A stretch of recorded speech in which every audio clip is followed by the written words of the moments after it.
of July every year is when the Real Estate Award and most awards have their pay scales reviewed. And of course, there's been a lot of talk from government and just generally in the news about pay scales being increased. So that, of course, has happened with the Real Estate Industry Award. And, obviously the award covers employers in the real estate industry and the employees who fit within the classifications of the award. Now, that includes residential, commercial, retail, industrial, recreational properties, businesses, hotels, retirement properties or businesses. I mean, the services that are included within that, the categories of people who are covered under the Real Estate Industry Award, which is a national award, so right across the board here in Australia, real estate agencies, businesses, business and hotel brokers, strata and community title management, stock and station agencies, buyers agencies, and real estate valuation.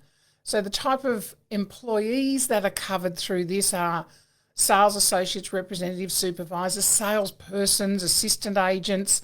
We call them a whole range of different categories, but whether they're licensed or unlicensed, if you are under the award, there is an employer-employee relationship.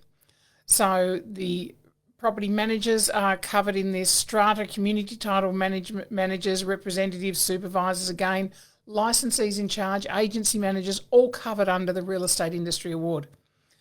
It doesn't actually cover, covers, there's some real estate valuation covered and then there's some other property valuations that are not. So it's fairly specific in there and you need to dig into it a little bit further to see who is and isn't covered. Contracts to sell new homes. So if it doesn't involve the sale of land, then and it's just the house, then they're building contracts. Display home hosts, it doesn't cover them.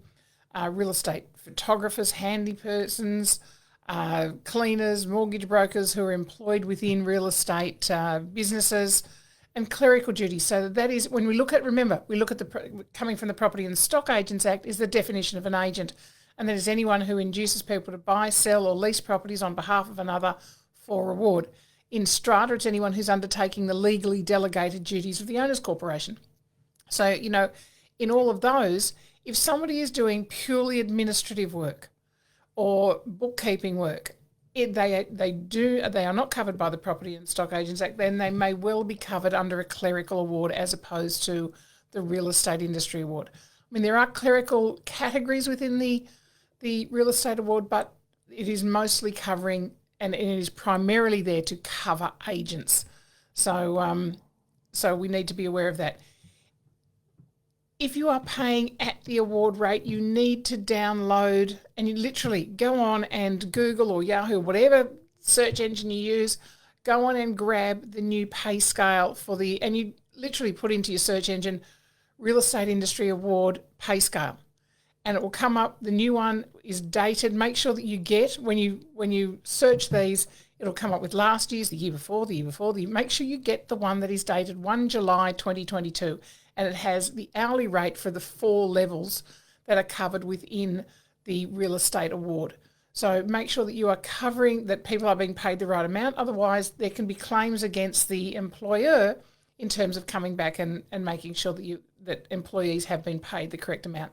And remember that the award does cover commission-only salespeople because that is still an employment relationship. Remember, there's the minimum income threshold assessment or the meter test that has to occur for that. And, somebody who's going on to commission-only is still regarded as an employee. So they must have at least 12 months experience. They must agree to, in writing, that they will meet the minimum award wage and all of those sorts of, there's a whole range of things to be covered in there. But we need to make sure that is being covered under the award criteria. They're still under the award. When somebody steps outside of the award, that's when they are an independent contractor. A whole different deal. Solicitor will draw up the agreement there. So that's a contractor's agreement as opposed to an employment agreement.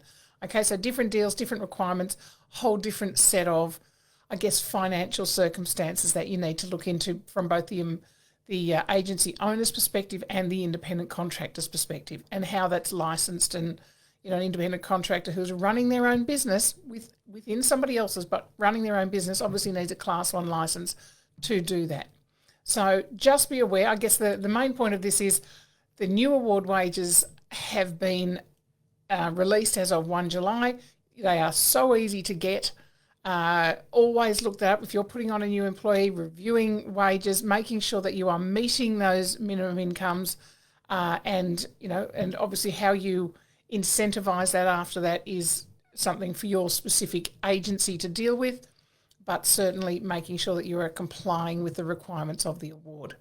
So there's that little bit that I wanted to talk about.